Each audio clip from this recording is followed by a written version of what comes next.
I've never been one for communal spaces, but that's what college life had thrown at me. It was the start of my sophomore year, and I had quickly gotten used to the open, shared experiences that came with living in a fraternity. The communal shower on our floor was the epitome of awkwardness at first. I'd grown up in a small town where privacy was a given, and the idea of showering with a group of guys was, well, strange. But after a few weeks, I didn't mind it much. I wasn't the kind of guy who usually let discomfort get in the way of things.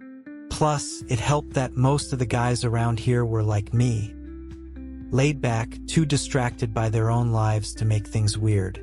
One person, however, always stood out in the crowd: Alex. He was a senior, impossibly confident and effortlessly cool, with a presence that demanded attention without ever trying. He had the kind of look that made you do a double take, the kind of model-perfect appearance that seemed both unreal and somehow completely at home in this setting. With his strong jaw, easy smile, and deep-set eyes, Alex carried himself like someone who wasn't afraid of the world. He was openly gay, and unlike me, who was still figuring out where I stood, he seemed perfectly at ease with who he was. He had a history, too, a past as a model and, I later found out, a stripper in gay clubs. It wasn't that I was a stranger to the idea of being attracted to men. I just hadn't really acted on it. I'd had my share of experiences with guys in my past, though nothing serious. I kept that part of me hidden. I wasn't ready to come out yet. Not in a fraternity that thrived on traditional ideas of masculinity. So, I kept quiet, locked it away, and did my best to convince myself that the occasional passing attraction was just a curiosity. But Alex was different. I could tell there was something about him that pulled at me. He made everything look effortless, whether it was the way he moved through a room or the quiet confidence in the way he looked at you. I found myself watching him more often than I probably should have, and every time I did, I felt that familiar ache in my chest. The one I couldn't explain, the one I couldn't ignore. One evening, after a particularly rowdy night of drinking and fraternity antics, I found myself sitting in the common area, nursing a drink, trying to keep up with everyone's conversation. Alex was there too, laughing with a few of the guys, shirtless as usual, looking like he belonged to another world entirely. We'd exchanged a few words over the months, nothing significant, just passing pleasantries. But there was always this unspoken energy between us. Something in the way his eyes would linger on mine just a second too long, something I tried to ignore. It was then that we ended up in a game of sorts, one of those impromptu contests you often find yourself caught in when alcohol is involved. This time, it was with a rubber stamp, one of those return address ones, and the goal was to stamp the other person as much as possible without them noticing. The mood was lighthearted, and we were both laughing like idiots, running around trying to catch each other off guard. But somewhere between the ridiculousness of it all, something shifted. Alex had ended up with ink splattered across his chest and back, and I'd gotten my fair share of the mess too. He caught my eye, a mischievous smile playing on his lips. "We should probably clean up," he said, his voice low, a playful edge to it. "Yeah, good idea," I replied, feeling a little too aware of his proximity. We walked toward the communal showers together, the sound of our footsteps echoing off the walls. Inside the small space, the steam from the warm water enveloped us. The bathroom felt suddenly too intimate, too close. Alex was already pulling his shirt off, leaving his toned body exposed, the muscles of his back rippling as he turned to face the water. My heart skipped a beat. I had seen Alex without a shirt before, but something about the setting, the solitude of the moment, the intimacy of the shared space, made it feel like a whole new experience. "Mind helping me with my back?" he asked casually, as though it were the most normal request in the world. For a moment, I hesitated, unsure of how to respond. But something in his tone made me feel like I couldn't say no. I nodded, moving closer, the warm water now mingling with the heat building between us. As I ran my hands over the ink stains on his back, I could feel the muscles flex beneath my fingertips. My breath caught in my throat, and I tried to steady myself, tried to push down the overwhelming sense of attraction I felt toward him. But it was impossible.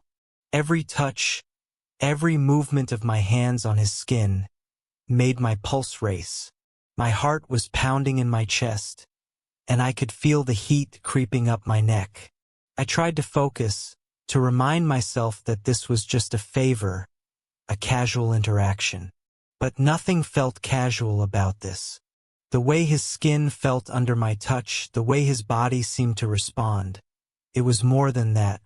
When I was done, he turned around, his face just inches from mine. We stood there in the steam, the silence thick between us, and I could feel the intensity of his gaze on me. For a moment, I forgot how to breathe. "You okay?" he asked, his voice quieter now, more serious. I nodded, not trusting myself to speak. "You sure?" he pressed, his eyes searching mine, and for a second, I saw something flicker there. Something raw, something unspoken.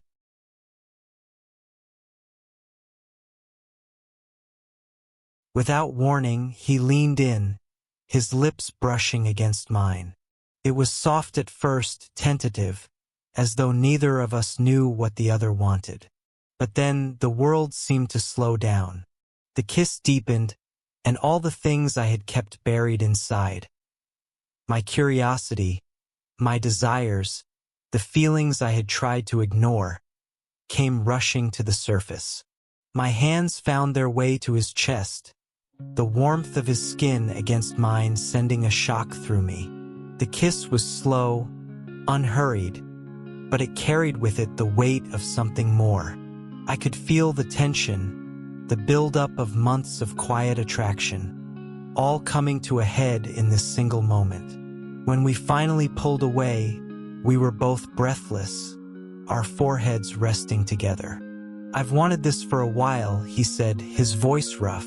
I nodded, unable to find the words. All the confusion, all the uncertainty I had felt about my own identity suddenly seemed insignificant. In that moment, there was no doubt, no shame, just the realization that this, whatever this was, felt right. We didn't say much after that. There was no need to. The silence between us wasn't awkward. It was comfortable, almost comforting. We finished up in the shower and dressed quickly, the weight of what had just happened hanging between us, but not in a bad way. I wasn't sure what would happen next, but for the first time in a long time, I didn't feel so lost. As we walked back to the common room, there was a new sense of understanding between us, something unspoken but clear. The connection between us had shifted, and in the quiet of the night, as the sounds of our fraternity echoed around us, I knew that things would never be quite the same again. As the days passed, we started to meet more often, our interactions taking on a new energy. What had begun as playful exchanges and quiet moments of connection slowly blossomed into something deeper. The nights we spent together were filled with shared glances, subtle touches, and conversations that lingered longer than they had before.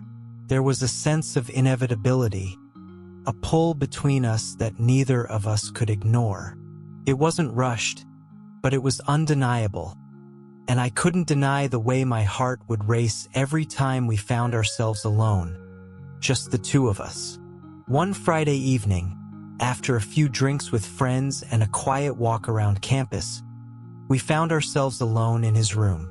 The conversation turned soft, intimate, and there was a shift in the air. Something unspoken, but understood.